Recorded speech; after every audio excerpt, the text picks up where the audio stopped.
Olá pessoal, bom dia, boa tarde, boa noite para quem está acompanhando na gravação e um ótimo dia para boa parte da turma que se encontra aqui comigo no Meet.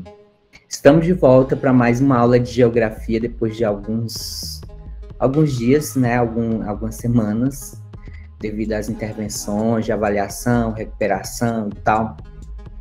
Então a gente teve uma pausa aí da sequência dos nossos conteúdos, né, para as verificações globais.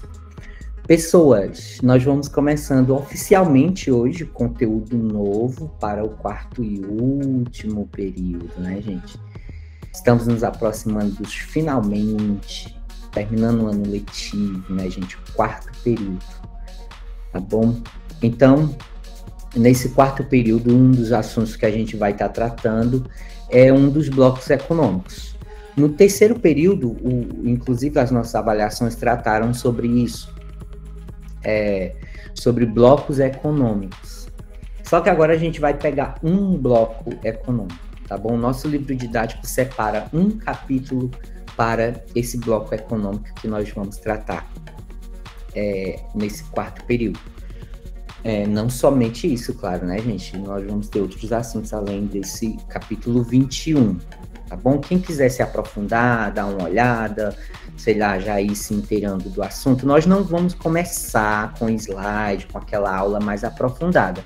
Eu vou trazer um videozinho ilustrativo, uma animaçãozinha, é bem curtinho o vídeo, tá bom? Menos de 5 minutos.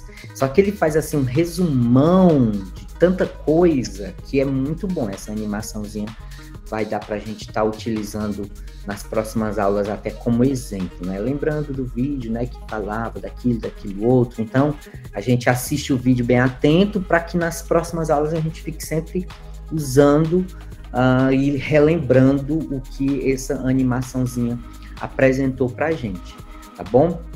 Essa animação, claro, vai falar sobre esse bloco econômico europeu. Como é o nome desse bloco econômico? Bem, gente, é União Europeia, tá bom? Aqui na América do Sul, nós, brasileiros, o Brasil faz parte de um bloco econômico também chamado que Mercosul, né? E assim vai, tem outros blocos econômicos no mundo, como a gente já viu, mas nós vamos tratar da União Europeia, tá bom? Sim, para quem quer acompanhar no livro, tá na página 251. Só relembrando, nós não vamos hoje nos aprofundar, de fato, nós não vamos para o livro mesmo, é só para situar, caso alguém queira fazer algum aprofundamento desde já. Na próxima aula é que a gente vai, de fato, mesmo para fazer esses aprofundamentos, tanto no livro didático, trazendo um slide, fazendo aquela coisa mais elaborada, tá bom? Mas sim, é a página 251. Eu fico dizendo que vou falar a página e não falo, né, gente? 251, o nome do capítulo que tá aqui, né? Europa, o continente dos blocos econômicos, tá bom? É o capítulo 21. Beleza? Vamos então assistir esse videozinho ilustrativo, tá bom? É do canal aqui do YouTube chamado Sem Fronteiras, acho que é o nome do canal, isso, Sem Fronteiras. E vamos lá.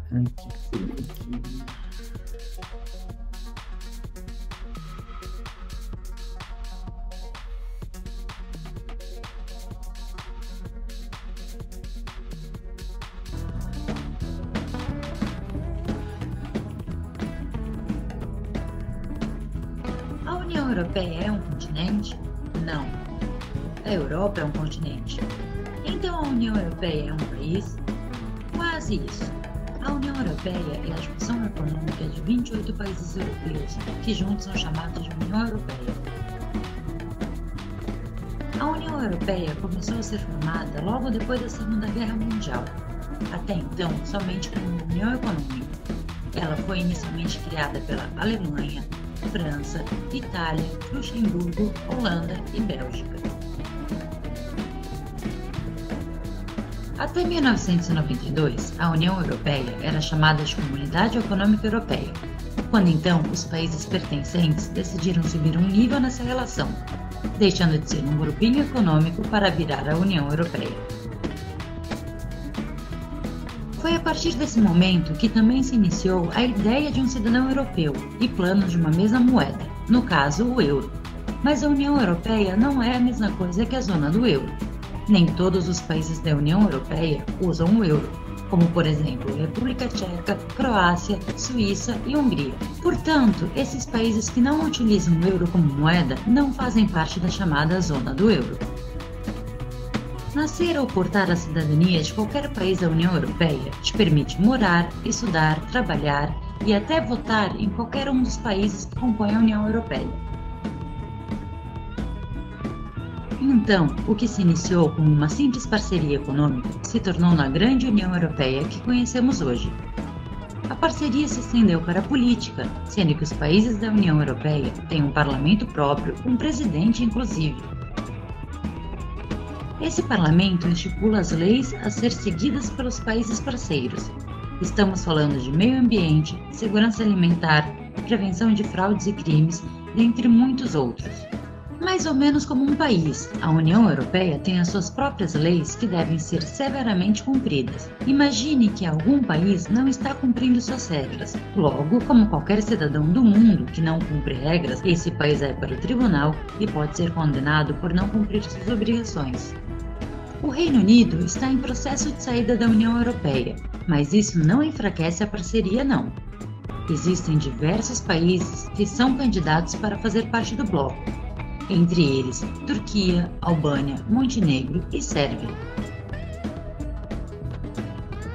E aí, sem fronteiras, ficou claro para vocês o que é a União Europeia? Se você gostou desse vídeo, então carimba aquele like e não se esqueça de se inscrever e ativar as notificações. É rápido, de graça e ajuda o canal a sempre trazer um conteúdo novo e interessante.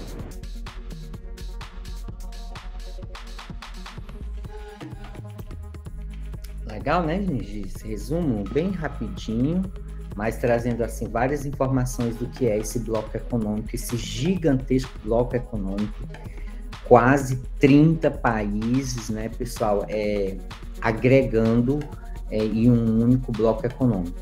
É um bloco econômico que vai ter uma moeda única, né, gente? Isso é muito interessante.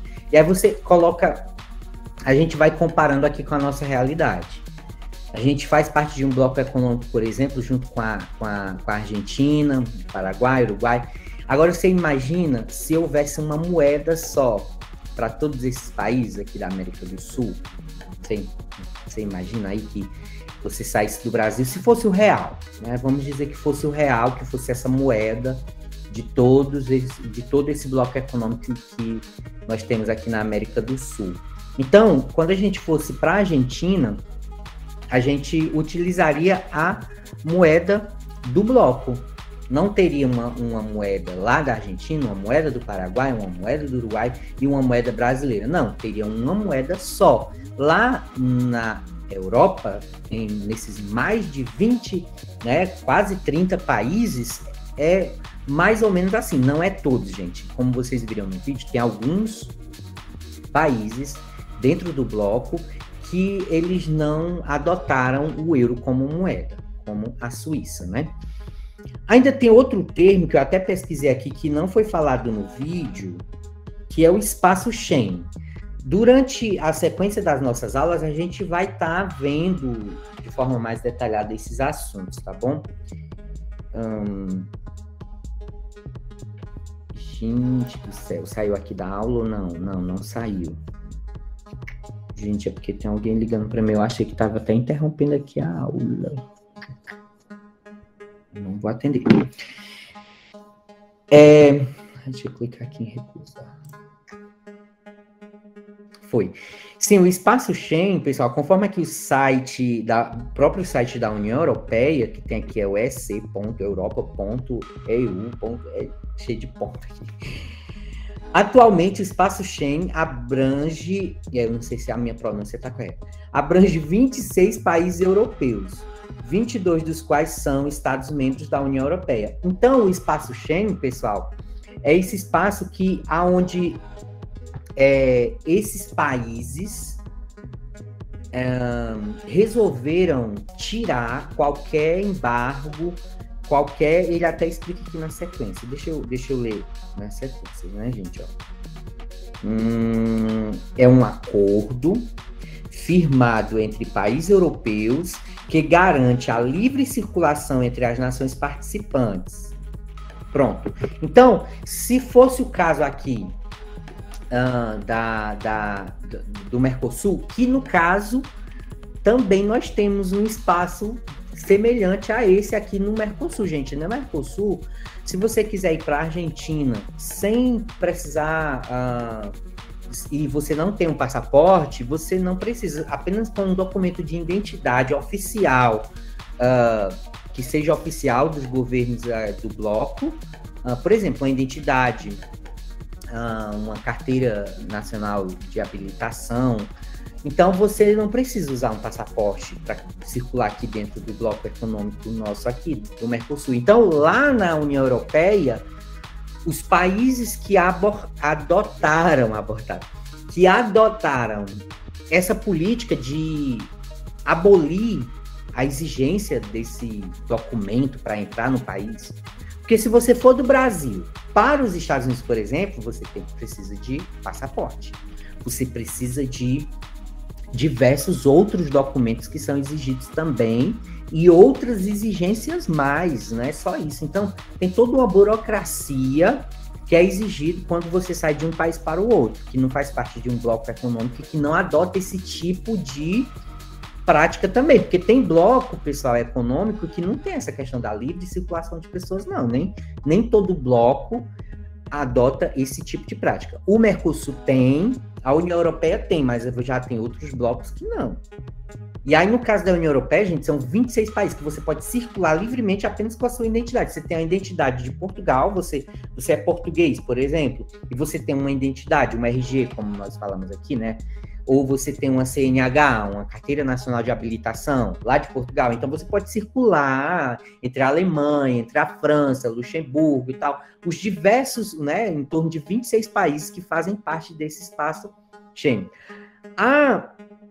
O Reino Unido recentemente saiu, né, gente? E teve consequências, pessoal. O Reino Unido está sofrendo consequências dessa saída do bloco econômico. As empresas estão tendo dificuldade. Quer dizer, juntando a saída do Reino Unido e ainda o problema aí da Covid, né, da pandemia mundial que afetou vários países no mundo, né? O Elias, acho que vai querer falar alguma coisa. Finalizar só essa ideia aqui, eu vou passar a palavra para você. Deve ser alguma pergunta, alguma colaboração. Então, o Reino Unido, gente, eu vou citar só um probleminha que o Reino Unido está passando atualmente, só porque saiu da União Europeia. Faltam quase 1.000, né? Quase 1.000, depois eu vou confirmar aqui, mas são milhares, são em torno aí de milhares, um pouco mais, um pouco menos, tá bom? Vou colocar assim para não errar tanto. Em torno de 1.000 motoristas estão faltando de caminhões, né? Motoristas para caminhões, para transporte de cargas, transporte de produtos, transporte de combustível. Inclusive, estava faltando combustível em alguns postos lá, estava limitado, os preços estavam, quer dizer, uma confusão grande, exatamente porque a maioria desses motoristas que antes do Reino Unido sair da União Europeia, esses motoristas eles circulavam livremente, porque o Reino Unido fazia parte da União Europeia. Então, eram pessoas que moravam na Alemanha ou na França, mas trabalhavam no Reino Unido, eram motoristas lá no Reino Unido. Mas quando o Reino Unido saiu, pronto, essa circulação já não é mais a mesma. Então, essas pessoas preferiram continuar trabalhando no bloco europeu, que engloba muito mais países, do que ficar no Reino Unido, né, que engloba o quê? 4 países, se eu não me engano, né? São 4 nações que fazem parte ali do Reino Unido.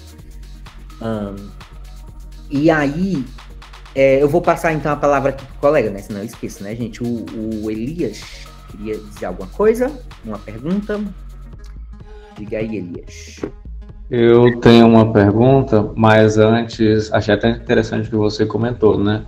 Que quando teve a saída do Reino Unido da União Europeia ano passado, no início de 2020, eu vi até uma notícia, né, falando justamente sobre essa questão dos caminhoneiros, porque tinha grandes multinacionais lá, tipo o McDonald's, que eles estavam com falta de pessoal, falta de mercadoria para continuar servindo, né? Porque até como o senhor já tinha citado nas aulas passadas, mesmo que uma empresa ela esteja situada, por exemplo, no Reino Unido, você tem alguns funcionários de outros países, né? É como eles têm uma grande integração de transporte, uma pessoa pode muito bem todo dia ir de um país para outro para trabalhar. E no McDonald's está com essa falta, né? Tanto de pessoal quanto de mercadoria para trabalhar. E isso acaba com as empresas, né, também. E a pergunta que eu tinha era justamente o porquê dessa saída do Reino Unido da União Europeia, porque aparentemente para a gente aqui só representa desvantagens, né? E por que quiseram sair, né, gente? Essa é a pergunta, né? Gente, os ideais extremistas, isso é bom para a gente alertar aqui no Brasil, ideais extremistas de direita no mundo tem gerado esse movimento de nacionalismo. Como assim?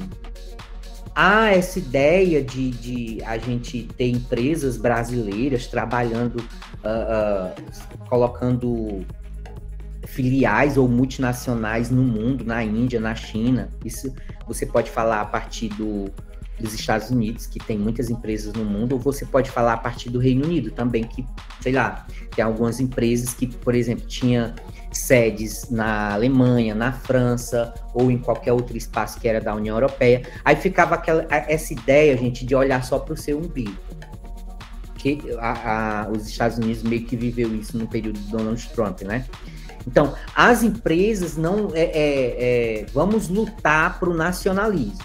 As empresas, elas têm que dar trabalho para o norte-americano, ou no caso do Reino Unido, para o inglês, Então, esse negócio da gente estar dividindo as coisas, um bloco, um grupo, todo mundo articulando junto, em torno aí de 30 nações. Não, isso a gente está perdendo, isso a gente está saindo no prejuízo. O cara é lá da Alemanha, vem trabalhar aqui, tirar o trabalho de um inglês, ou vice-versa, sai alguém que é formado aqui dentro do nosso grupinho de 4 países e vai trabalhar na França, quer dizer, alguém que é chamado de cérebro, né? Como é que é? Migração de cérebros, né? Então, eles fizeram as ponderações deles. As redes sociais ajudaram nesse processo também, né? Já foi o vazamento de informações aí da Cambridge Analytica, né? Eu não lembro aí qual foi o ano, que houve um vazamento gigantesco em que foi descoberto a utilização das redes sociais para aumentar a exposição desse extremismo, desses pensamentos extremistas, dessas teorias conspiratórias, dando ideia de que essa questão de unificação, unidade, blocos, globalização, isso tudo só traz retrocesso, só traz atrasos. E isso eu não estou querendo dizer aqui que a globalização é de todo boa, é perfeita, não tem falhas, não, gente, eu tenho muitas críticas, sim, para fazer a globalização. Mas esse nacionalismo exacerbado, essa ideia de isolamento, essa ideia... Por exemplo, o Brasil, em alguns pontos, às vezes a gente quer flertar com essa ideia de que nós não precisamos de ninguém do mundo, que a gente só tem que valorizar o brasileiro, que a gente tem que valorizar só as nossas indústrias. Gente, mas não existe quem viva sem o mundo, sem a ideia de parcerias, de um pouco de globalismo mesmo. Agora, claro, a gente tem que observar algumas coisas que não é interessante, que inclusive o geógrafo Milton Santos faz crítica, né, a esse processo da globalização. Ele coloca um termo para isso chamado de globalitarismo e tal, mas não ir para os extremos, né, gente? Aí o Reino Unido pensou o seguinte: a gente só tem desvantagem, não sei o quê. Fizeram um plebiscito no Reino Unido, e nesse plebiscito, com a utilização das redes sociais, inclusive de hackers russos, parece que agiram também nesse processo, assim como no período também do Donald Trump, alimentando as teorias conspiratórias, dando visibilidade maior para que as pessoas aceitassem o Brexit, que é chamado assim, né, a saída do Reino Unido da União Europeia, chamado Brexit, É uma palavra em inglês, tá bom? Eu não vou explicar aqui agora. E venceu, né? As pessoas escolheram pela saída. Eu acredito que agora elas estão arrependidas.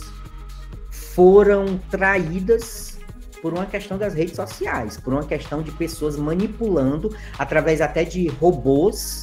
Olha, e o Brasil não tá imune disso aí.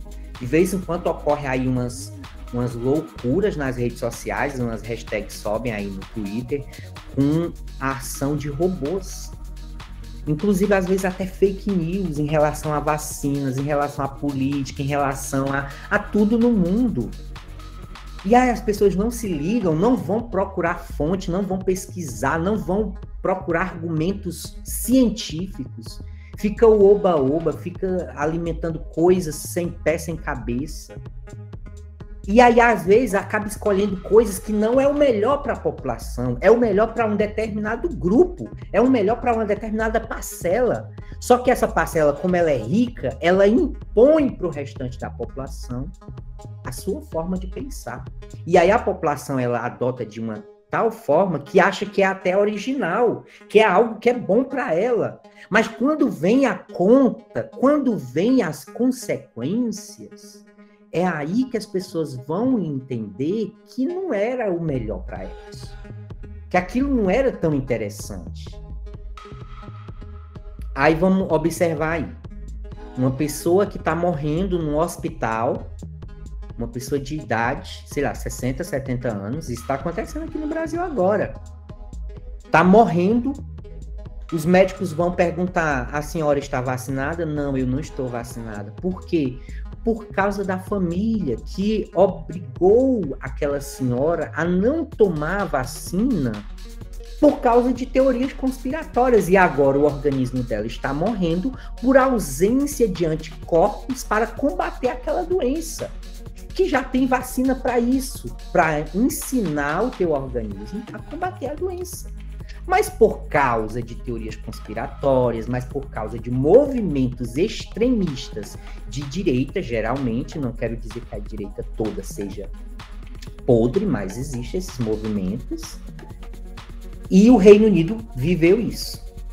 E aceitou, e disse sim, e saiu, e agora está vivendo esse caos, faltando combustível, faltando motorista, faltando McDonald's, faltando muitos lanches que no restante do mundo tem. Aí o McDonald's resolveu tirar lá de alguns. Por quê? Porque tá faltando suprimentos, matéria-prima, porque não tem nem caminhão para estar levando essa matéria-prima de um lado para o outro.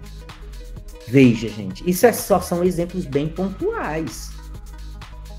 Tem muitos outros, né? Eu não sei se eu expliquei a contento aí para a dúvida do colega, né? Mas é interessante, quando a gente vê esse tipo de coisa acontecendo no mundo, é interessante a gente pensar na nossa situação, de estarmos vulneráveis a esses movimentos extremistas de rede social, de compartilhamento de grupos, coisas, nossa, porque se a gente apoiar e aí vai se acabar o mundo, porque é o sinal da besta, é coisa antibíblica, entra até religião no meio. Cuidado, viu, gente? Cuidado com essas coisas, muito complexo isso aí, tá bom? Então, na próxima aula é que a gente vai se aprofundar mais detalhadamente o que é esse bloco econômico chamado União Europeia, quais são as vantagens e desvantagens, não tem só coisa boa também, tá bom? Eu vou sempre estar trazendo os dois lados da moeda para a gente não ficar naquele oba-oba, nossa, tudo é perfeito, tudo é muito lindo, tudo é muito maravilhoso. Agora, no caso do Reino Unido, eu acredito dessa forma, ainda mais vendo assim como retrovisor, olhando como que fosse num carro, olhando para trás, olhando para a história, com o que está acontecendo, o Reino Unido só teve desvantagem, gente, na saída. Agora, não é vantagem dessa forma, não é vantajoso o bloco econômico para todos os países, né? Tem países pequenos que não tem tanta vantagem assim de fazer parte da União Europeia, que não era o caso do Reino Unido, né, gente? O Reino Unido, um grupão, né? São 4 países, juntando ali a Inglaterra. Não era interessante ele sair, ok? Deixa eu ver só o comentário aqui da Natécia, né? Eu lembro disso, existe um documentário sobre esse caso, se chama sim, sobre as questões, né, do vazamento da Cambridge Analytica. Se você tiver assistido isso, você deve ter ficado horrorizado, e isso é bom pra gente se alertar de que as redes sociais, elas não são tão santas, tão puras, tão livres, ou tão... Porque às vezes as pessoas dizem assim, eu não pago para usar o Facebook, eu não pago para usar o Twitter, eu não pago para usar o Instagram, é de graça, é coisa livre, liberdade e tal. Não é bem assim, gente, a gente paga no fim das contas. A gente paga, e aí tem uma expressão que diz assim, quando você não paga é porque você é o produto. Isso aí a gente vai deixar para outros, né? Começou a pandemia, aí piorou isso. Pronto, juntou uma tempestade perfeita, a junção de vários fenômenos ao mesmo tempo, e aí eles estão sofrendo com isso.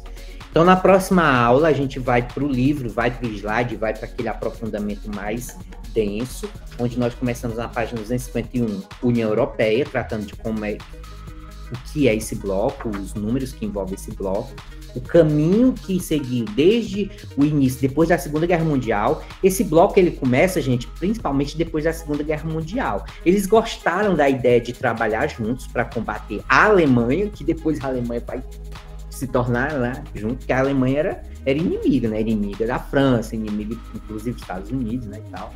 Mas depois, claro, com a integração da Alemanha com os Estados Unidos ali gerenciando e tal, a Alemanha vai fazer parte também do bloco que vai nascer após a Segunda Guerra Mundial. A gente vai Tratado de Maastricht e a União Europeia, uma moeda única. A gente vai ver também as instituições que fazem parte do bloco. Nem tudo a gente vai estudar, né, gente? Porque não dá tempo também estudar todo o capítulo, mas é aquilo que for os mais importantes a gente vai abordar. Fiquem todos com Deus, um abraço e até a próxima.